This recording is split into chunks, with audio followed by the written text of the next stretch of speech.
कूजन्तं राम रामेति मधुरं मधुराक्षरम् आरुह्य कविताशाखां वन्दे वाल्मीकि कोकिलम्। रामाय रामभद्राय रामचन्द्राय वेधसे रघुनाथाय नाथाय सीताया पतये नमः।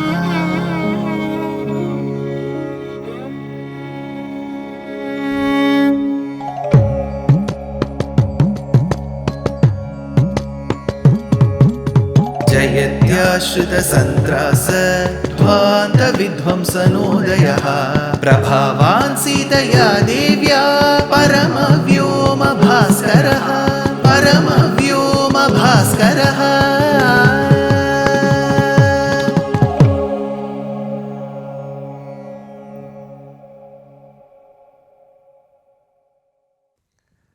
श्रीमते निगमान्त महादेशिकाय नमः।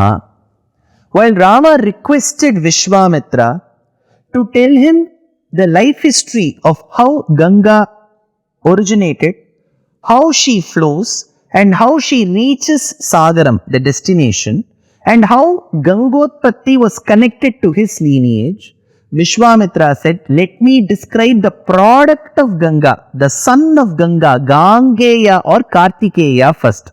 So Kartikeya Charitram or Kumara Sambhavam was described by Vishwamitra to Rama first. Bhaktaschaya Kartikeye kakutstha bhuvi manavaha ayushman putra pautraischa. Those people who listen to Kumara Sambhavam mentioned in Srimad Ramayanam shall live happily with their children and grandchildren. Skandasa lokyata vrajet, says Valmiki here. Now, Sagara Chakravarti, he had two wives. The first wife was called Keshini. Sagara Chakravarti came in the lineage of Ikshvaku much before Rama and Dasharatha. So, Sagara Chakravarti had a wife called Keshini, and through Keshini he had a son called Asamanjas.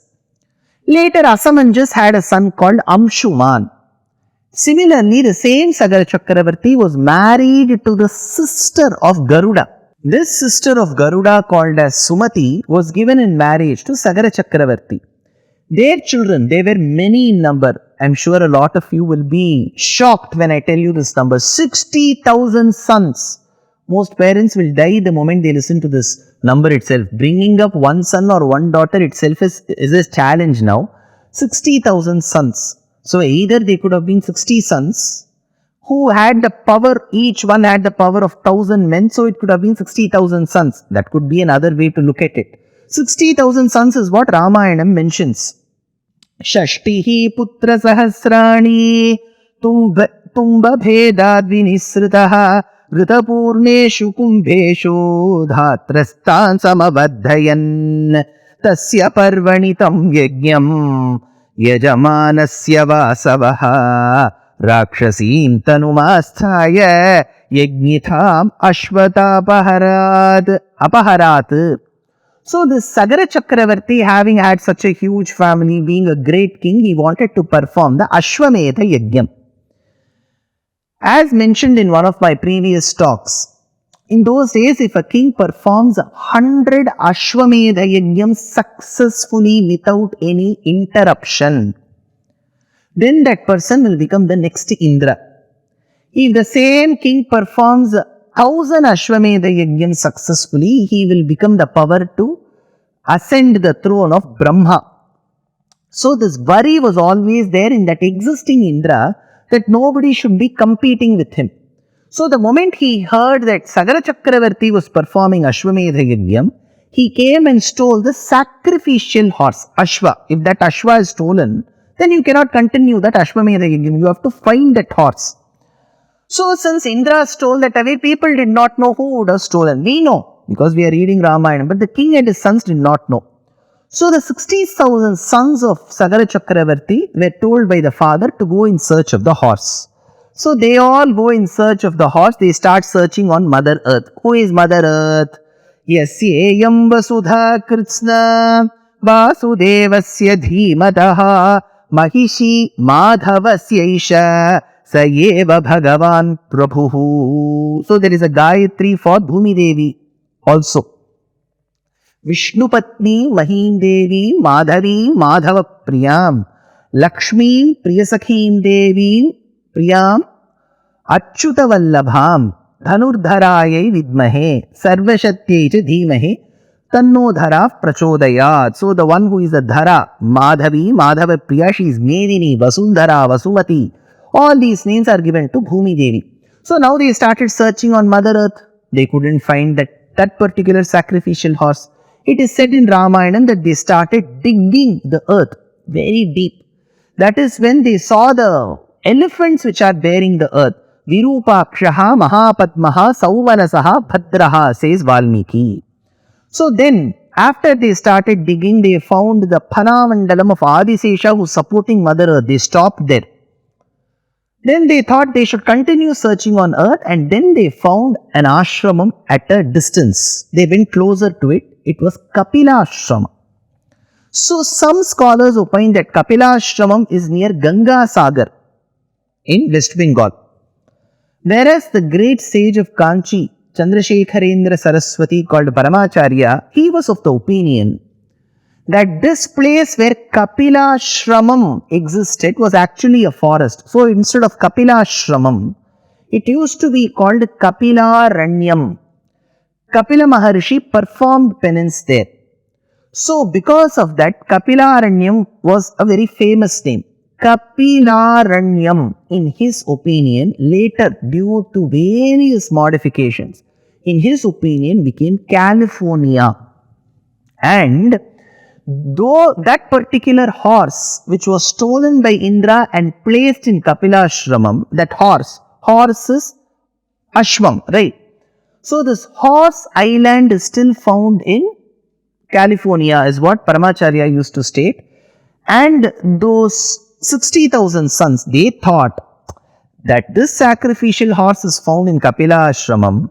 So Kapila Maharishi must have stolen. So they go attacking with all weapons to Kapila Muni. So Kapila Muni opens his eyes and does a hunkara.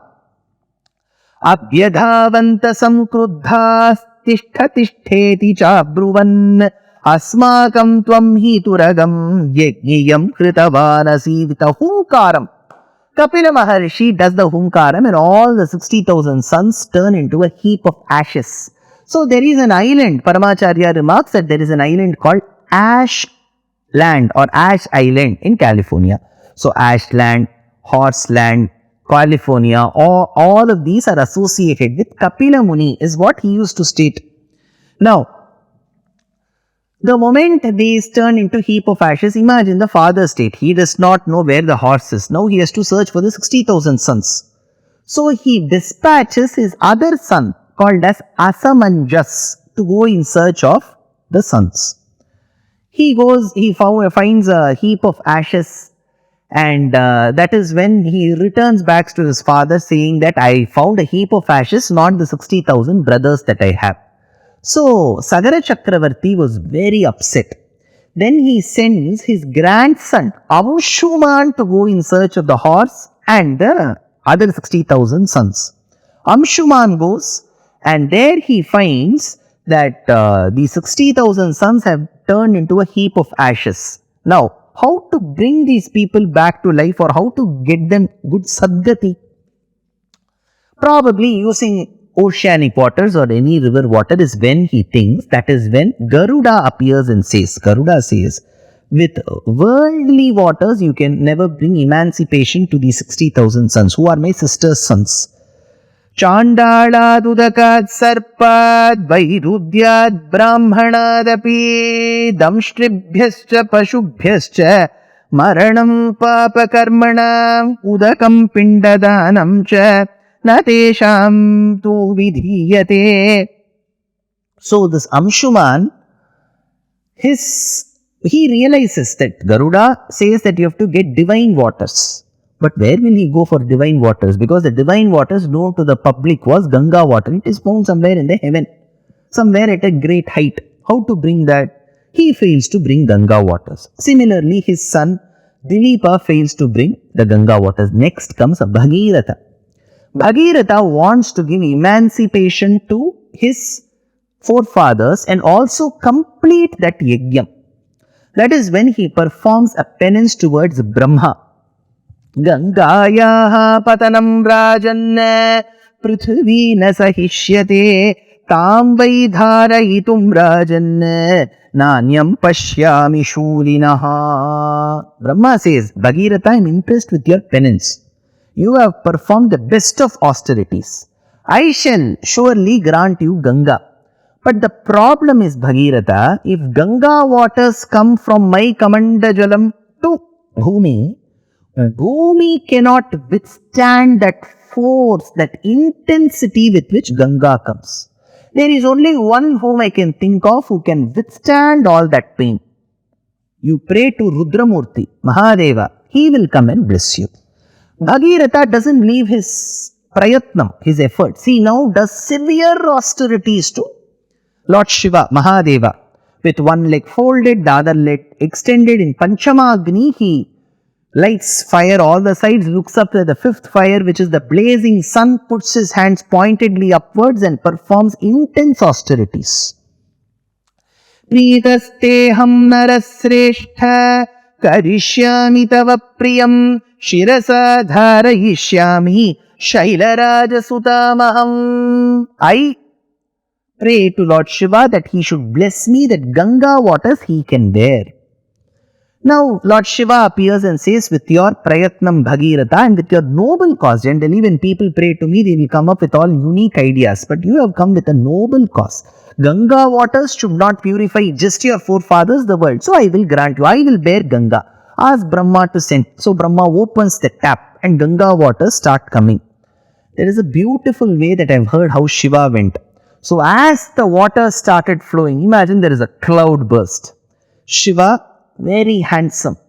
When Mahadeva is described, he is described as the one who is very fair, very handsome. And he applies ashes throughout the body. So there is a tinge of grey hue in his body and he applies it all through the body. And there he wears the hide of a elephant, of a tiger. He has got the sholam, he has got, matted locks, and he has got nice kundalam, he has got Chandra, this Ardha Chandra there, and then he goes running atop one peak after the other and opens his matted locks like a big mat, and then waters come into his matted locks. Ganga came with the arrogance that nobody can hold me tight. Shiva wanted to bring down this arrogance of Ganga. So he holds Ganga waters tight and ties them. Not even one water can leak from his head. Sa tasmin patita punya punye rudrasya murdhani himavat pratime rama jata mandala vajvare. Then Bhageeratha requested Lord Shiva, Sir, I have been praying for years together to Brahma and now to you to get Ganga waters to earth. Now to bring down her arrogance, for that cause you have held her tight. Please release little Ganga. Then he opens one small lot of his matted locks and Ganga starts flowing in a stream. Now Valmiki mentions of how she distributes herself. Towards the eastern direction she went in three different ways. Hladini, Pavini, Nalini. Towards the west, she went as Suchakshu, Sita, Sindhuhu.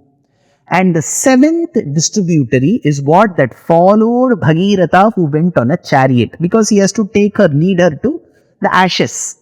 So only if we keep Kapila Ashramam in this West Bengal region, we can get very close to the topography.